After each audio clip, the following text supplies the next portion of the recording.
I'm sitting on the porch holding a cup of coffee, watching the morning mist swirl over the fields of Foster Homestead in Cedar Hollow Township, Pennsylvania. The air carries the scent of hay so still it feels like the whole world is asleep. Then that stillness shatters when a woman in a suit pressed flat as if ironed by hellfire strides up my gravel path, clutching a clipboard like it's a holy relic. Laura Mitchell, self-appointed captain of the Homeowners Association HOA, doesn't bother knocking. She stands there eyeing me like I just spilled coffee on her freshly manicured nails. Before diving into the story, comment where you're watching from and don't forget to subscribe so you never miss the latest video. Mr. Foster, she says, her voice sharp as a razor. I'm here to deliver your final eviction notice. You have 72 hours to vacate this property. She thrusts out a sheet of paper, the kind crammed with fine print and a logo that looks like it was drawn on an early model computer. I don't take it. I just stare, coffee cup hovering midair, wondering if I'm dreaming up some cheap legal drama. Right behind her, fixed to the porch post, is a brass plaque engraved with * Foster Homestead, established 1857 *. It glints in the sunlight as if shouting that my family didn't just live here, we built Cedar Hollow from Pennsylvania mud. But Laura doesn't notice. She's too busy with her power play, that clipboard like a general's baton. I set my coffee down slow and lean back in the armchair, letting it creak. Eviction, I repeat, letting the word hang like the smell of burning firewood. From my own land. You sure you didn't get lost, Miss Mitchell? Her lips twitch, the kind of twitch from someone not used to being challenged. The Homeowners Association has documented 17 serious violations, she snaps, flipping papers on her clipboard like she's reading scripture.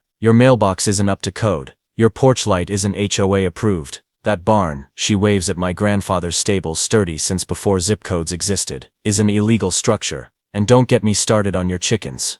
My chickens. I can't hold it in. I burst out laughing. The sound carries to the stable, startling a rooster into a off-key crow. Those chickens are my great-grandmother's pride, an heirloom breed that survived 2 wars and a brutal flood. To Laura, they're unauthorized livestock. I picture them storming an HOA meeting, feathers ruffled, demanding voting rights. Mr. Foster, she steps closer, voice cold as winter wind. If you don't comply, you'll face litigation and forced removal. This is your final notice. She holds out the paper again, eyes gleaming like she's daring me to touch it.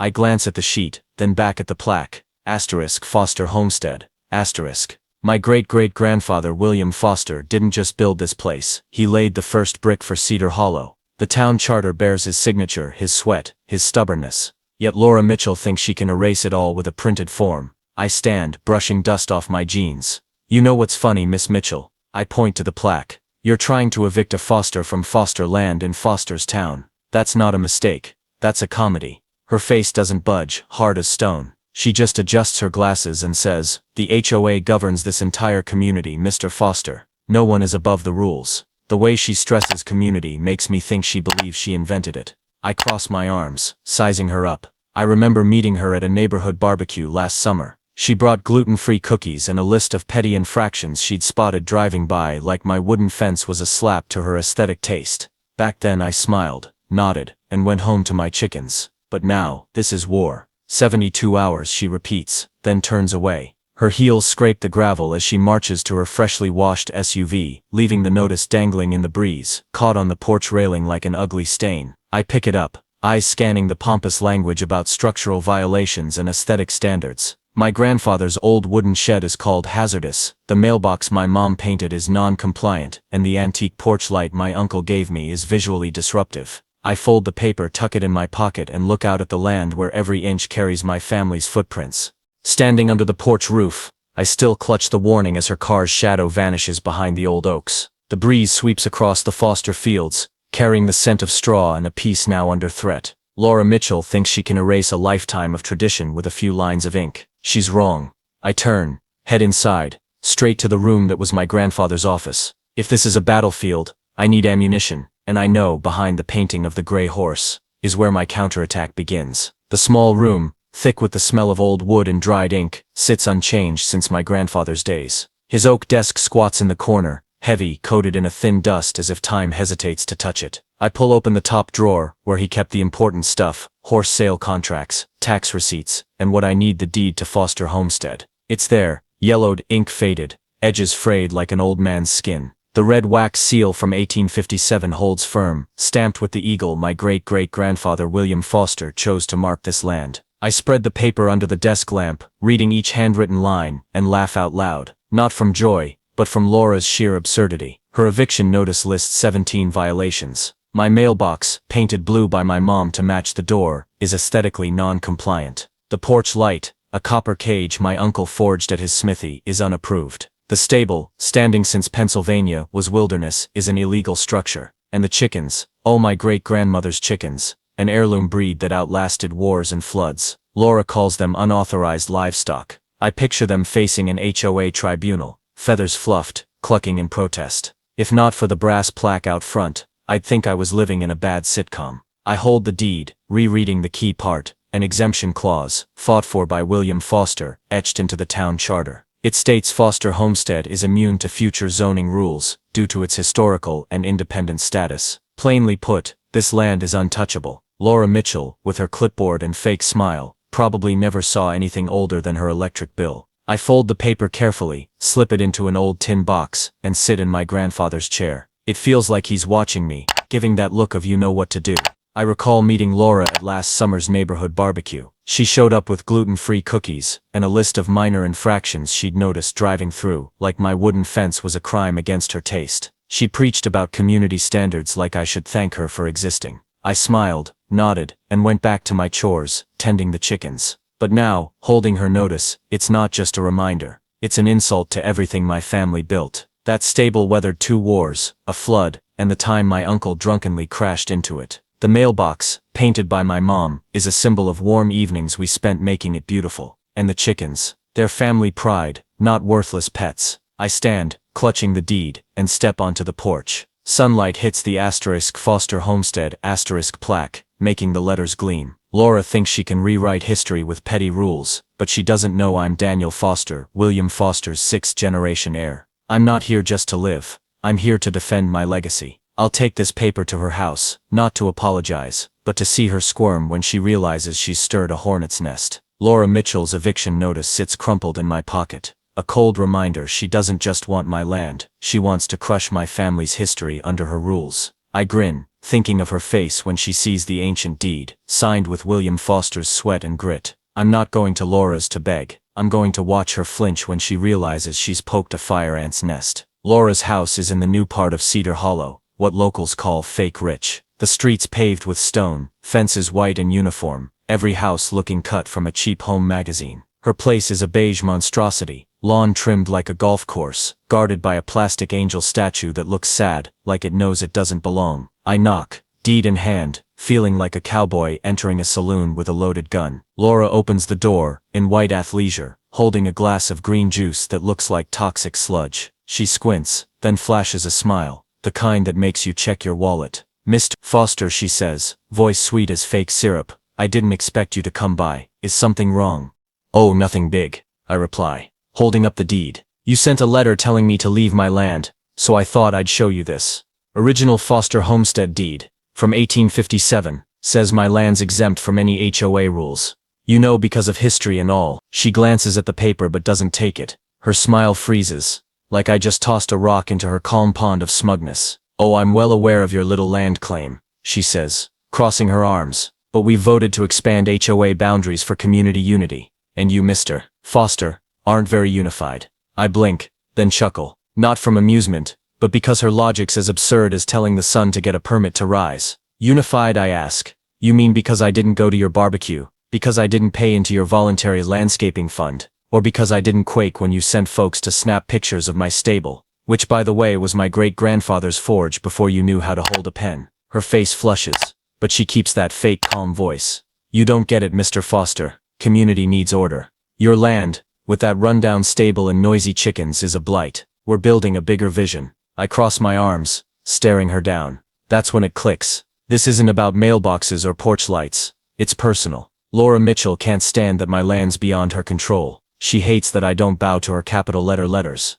don't clap at her barbecue speeches, don't grovel when she calls my stable a problem. She wants me, Daniel Foster, to know my place. "Miss Laura," I say, slow, "you can call my land a blight, but this paper says it's history. And history doesn't move just because you've got a clipboard and a dream of being neighborhood queen." She says nothing, just glares with a fire I recognize as the start of a bigger fight. I turn, still holding the deed, and walk down the gravel path, glancing back. Her door's shut, but I know she's not done. Laura Mitchell isn't one to quit over an old paper, but I'm not one to fold just because someone likes to boss. The battle's just begun, and I've got an ace ready. Her calling my land a blight echoes in my head, like a bad tune I can't shake. Back at Cedar Hollow Township, I look out at the wide field from my porch, with my great-grandfather William Foster's stable standing tall solid as an old soldier who never falls. Laura thinks she can rewrite history with bland rules and a fake smile, but if she wants to play dirty, I'm ready to hit back. I know she won't stop after this meeting.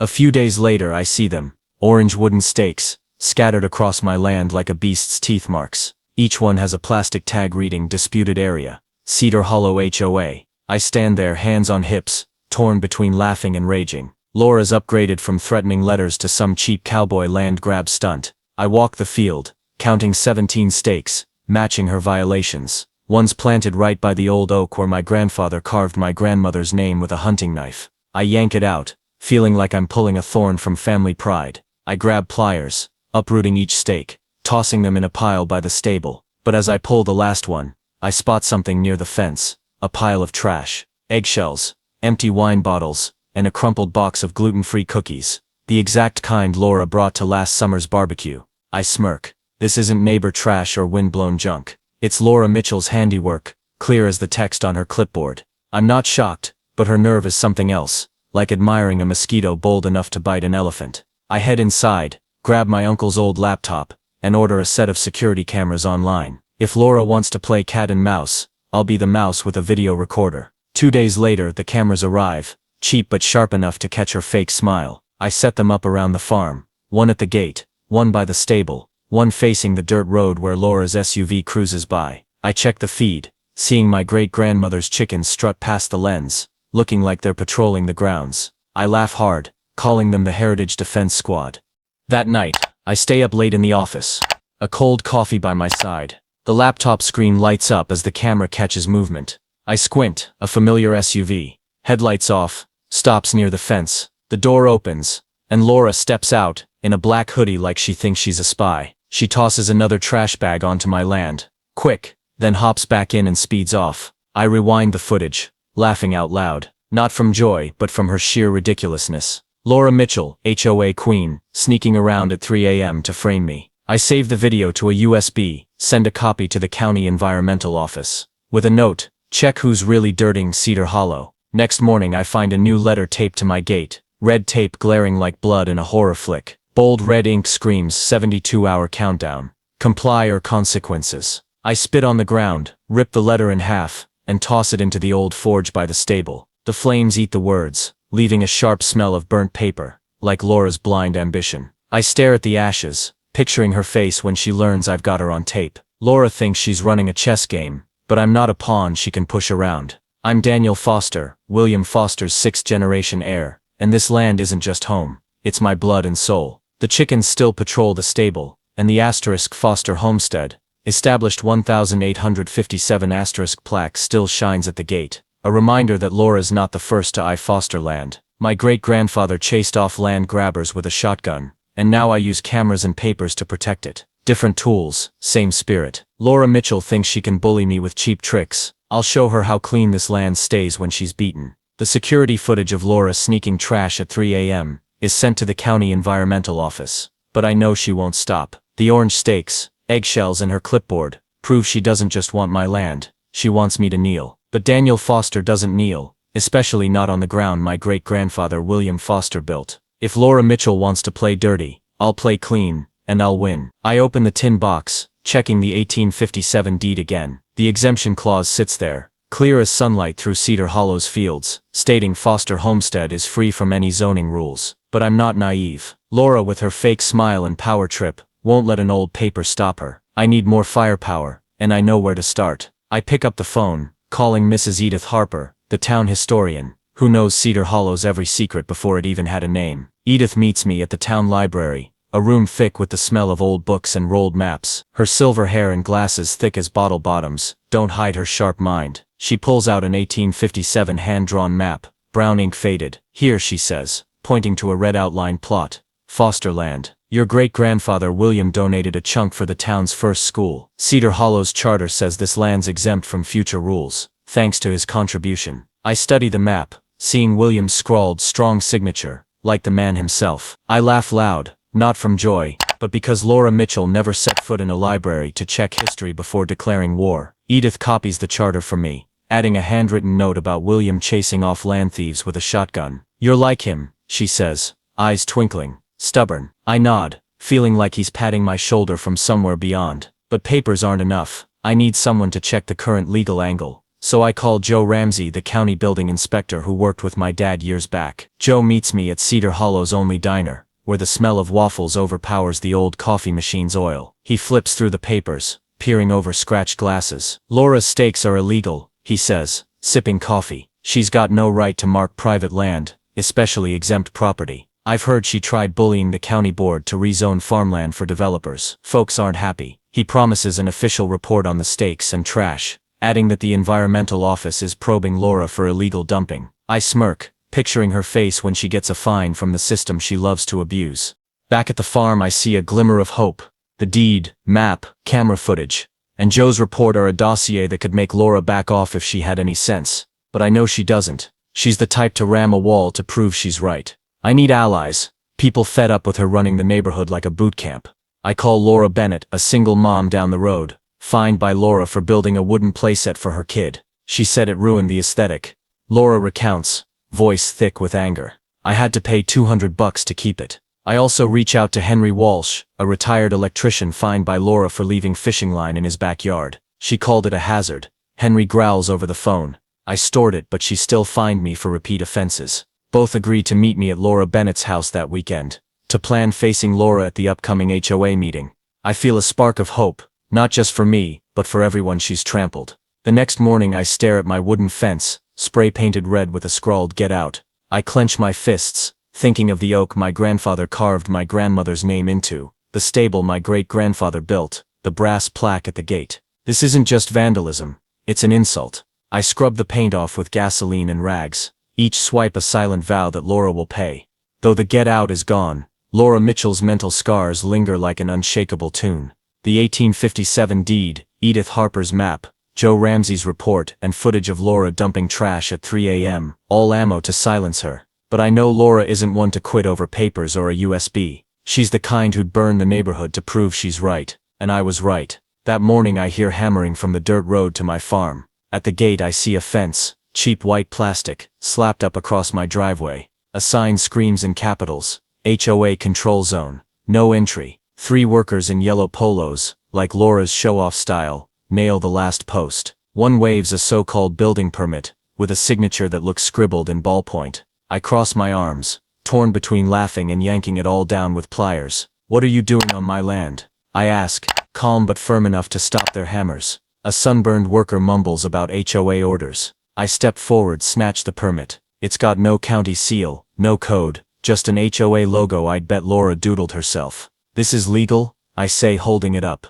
"How much did Miss Mitchell pay you for this circus?" They glance at each other, flustered. I don't wait for answers. I march to the stable, fire up my grandfather's old tractor, its engine roaring like a war cry. I drive it to the gate, stop a few yards from the fence, and blare the horn. The sound echoes across the fields, spooking the chickens into a clucking frenzy. "You've got 5 minutes to clear this out," I say, pointing at the fence, "or I'll do it for you." The workers panic, grab their tools, and bolt, leaving a lone hammer in the grass. I snap photos of the fence and permit, send them to Joe Ramsey with a note. Laura's at it again, but Laura's not done. The next night the security camera pings. I open my laptop, see her familiar SUV parked by the fence. She's not alone. A young guy in a polo, like yesterday's workers, steps out with her. I zoom in. It's Tyler, Laura's nephew, the one at HOA meetings with an old laptop and a smug face. They toss another trash bag, pizza crusts, beer bottles,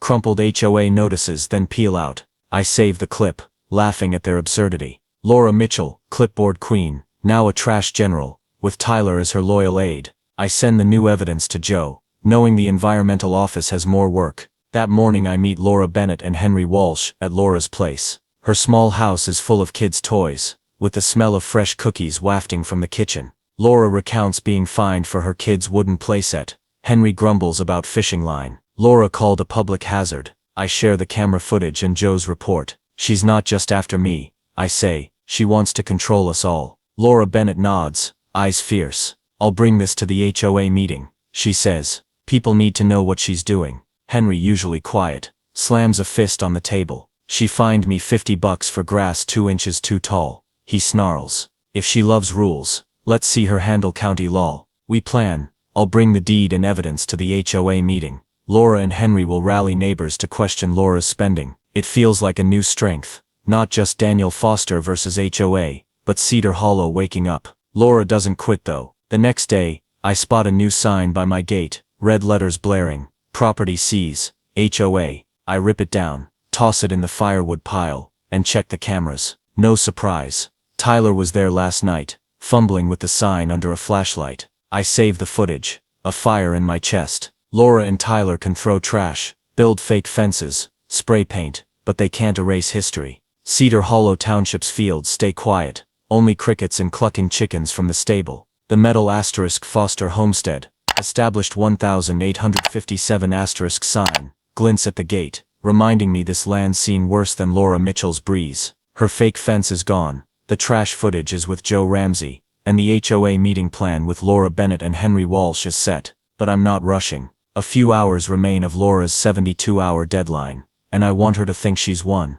I see her shiny SUV cruise by the farm that afternoon, slow like she's counting grass blades for violations. Laura's at the wheel, clipboard on the passenger seat, and I'd bet she's smirking like she's checkmated me. Tyler, her self-styled legal advisor nephew, sits beside her, tapping on his ancient laptop. I grin, picturing her drafting a victory letter, something like Mr. Foster has vacated, thanks for community cooperation. I let her dream. Sometimes you let the enemy trip into their own trap. I stand, head inside, grab the tin box with the 1857 deed. I don't open it, just run my fingers over the worn metal, feeling my great-grandfather's promise. I recall my dad's words, spoken on this very porch. This land's not just home, Daniel, it's our blood. They ring now clear as the church bell in downtown Cedar Hollow. Laura called my land a blight. That word still stings, but she doesn't get it. She doesn't see the oak my grandfather carved my grandmother's name into. Doesn't know the stable was a forge where my great-grandfather hammered horseshoes for the town. Doesn't feel the soul of the gate's brass plaque. Next morning I find a letter shoved under the door. No tape or seal, just a folded sheet with shaky handwriting. Leave or the Foster name will be ruined, it scrawls. I chuckle, knowing it's Tyler, the kid who thinks he's scary from binging cop shows. I tear the letter, toss it in the forge, watching flames eat the cheap threat. Laura and Tyler can dump trash, rig fences, paint signs, but they can't touch what makes me stubbornness of a farmer who won't abandon his dirt. Edith Harper's words, calling me like William, echo. I think of Laura Bennett and Henry Walsh, fighting for what's right, this neighborhood. And I think of the footage, deed, Joe's reports, all the weapons I've got ready. Laura Mitchell might think she's winning, but she doesn't know I'm waiting. The HOA meeting will show her the cost of insulting asterisk Foster Homestead asterisk. Laura Mitchell's 72 hours are up, and I'm still here. She thought she'd won, with her glossy SUV and Tyler's threatening note, but she doesn't know I'm armed to the teeth. The plan with Laura Bennett and Henry Walsh is locked in. Tonight's HOA meeting is where I'll show Laura the price of calling Foster land a blight. I walk into the community center, a stuffy room reeking of burnt coffee and floor cleaner. Laura's at the podium, in a navy blazer, her clipboard like a loyal guard. Tyler's up front, typing on his laptop, like he's a lawyer from reading Wikipedia. Neighbors fill plastic chairs, some whispering, others glaring when Laura mentions community standards. I sit in the back, tin box with the deed on my lap, biding my time. Laura starts, voice sweet as poison candy. Thank you all for coming, she says, flashing a smile I'd bet she practiced in a mirror. Today we'll discuss expanding HOA boundaries for unity. And sadly, some non-compliant individuals, like Mr. Foster, with his illegal stable and disruptive chickens.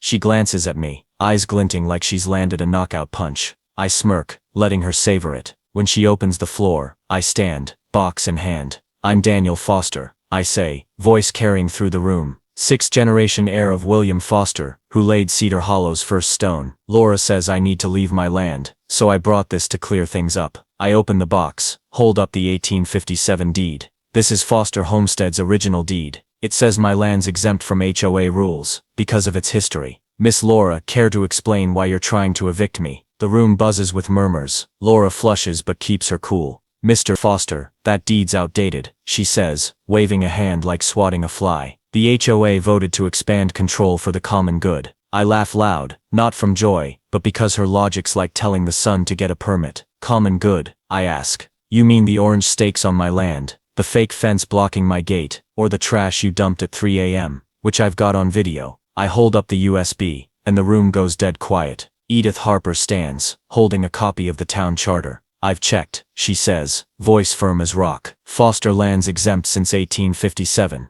and no vote can change that. Laura, you've got no authority over it. The neighbors murmur louder. Laura Bennett stands, voice shaking with rage. You fined me for my kid's playset, Laura. What'd you do with that money? Throw parties? Henry Walsh jumps in, pointing at Laura. You fined me for fishing line, but I saw you hire guys to put up a fake fence on Daniel's land. Where'd that cash come from? Laura clutches her clipboard, struggling. Everyone, calm down, she says, voice cracking. This is just a misunderstanding, but the crowd's not listening. Questions and accusations flying. An old lady, Mrs. Mary, yells, you used our dues to buy that angel statue for your yard, didn't you? The room erupts, demanding an HOA audit. Tyler types frantically, like Google can save him. I stand still watching Laura, seeing her shrink, no longer the clipboard queen, just someone trapped in her own game. As the crowd starts clapping, not for me but for the idea, they can take back their neighborhood, I slip out. Laura glares, eyes burning like she wants to torch me. I shrug, step outside, feeling less alone. What I had, deed footage, truth, did its job. I thought after the HOA meeting Laura Mitchell would slink back to her beige house, tucking away her clipboard and fake smile. But she's not one to quit. Soon after, she sues me, claiming I'm disrupting the community and violating zoning, as if my great-grandmother's chickens are a national threat. I stand on Foster Homestead's porch, gazing at Cedar Hollow Township's fields, thinking of the brass plaque out front. If Laura wants a final fight, I'm not backing down with the deed, camera footage, and this neighborhood behind me. The trial's at the county courthouse, an old wooden room smelling of polished floors and hard benches. I sit by Clara Evans, my dad's lawyer friend, who eyes Laura like she's a cat thinking it's a lion. Laura's across the aisle, in the same navy blazer from the HOA meeting, her clipboard swapped for a thick binder. Tyler, her Google lawyer nephew, sits beside her, tapping his laptop like it'll spit out a defense. Neighbors, Laura Bennett, Henry Walsh, Edith Harper, fill the back row, eyes bright like they're cheering me at a game. Clara stands, placing the 1857 deed on the judge's desk. Your Honor, she says, voice sharp as a blade, this is Foster Homestead's original deed, signed by William Foster, Cedar Hollow's founder. It exempts Daniel Foster's land from all zoning, including the HOA. Miss Mitchell has no right to demand his eviction. She holds up Edith's map, Joe Ramsey's report on stakes and fake fences, and a USB with footage of Laura and Tyler dumping trash, spray painting. This is evidence Miss Mitchell vandalized my client's property, not the other way around. The judge, an old man with scratched glasses, flips through the deed, squinting at the 1857 red wax seal. Laura stands, voice shaky but acting confident. Your Honor, Mr. Foster's a community threat, she says, gesturing like she's on stage. His stable's a fire hazard, his chickens cause noise pollution, and he refuses to contribute to neighborhood unity. I smirk, picturing my chickens in court, clucking against noise pollution charges. Clara counters, playing the camera footage on a screen. Laura, in a hoodie, dumps trash at 3 a.m. Tyler slaps up a property seized sign by flashlight. Workers flee as I drive my tractor at the fake fence. The courtroom's silent save for Laura's gasping. Miss Mitchell calls this unity. Clara asks. Vandalism, forged permits, illegal dumping. Neighbors whisper, one laughs as Tyler slumps, slamming his laptop shut. Edith Harper testifies, voice solid as stone. I've checked Cedar Hollow's charter, she says, Foster land's exempt forever. Miss Mitchell's not just wrong, she tried rewriting history. Joe Ramsey confirms Laura's stakes and fence were illegal, adding the environmental office's report on her dumping. Surprise, Gina Torres, a quiet neighbor, stands. Laura forced me to sign a fake complaint against Daniel, she says, voice trembling. I didn't want to, but she threatened to sue me. The room buzzes, the judge banging his gavel for order. Laura tries defending, repeating community standards, but her voice falters, like a pointless breeze over empty fields. The judge cuts her off, staring hard. Miss Mitchell, your claims are baseless, he says. Foster land's exempt and your actions, vandalism, forgery, threats, are unacceptable. Case dismissed. He bangs the gavel, orders an HOA investigation for abuse, and warns Laura of legal consequences if she persists. The courtroom explodes in applause, not for me, but for justice done.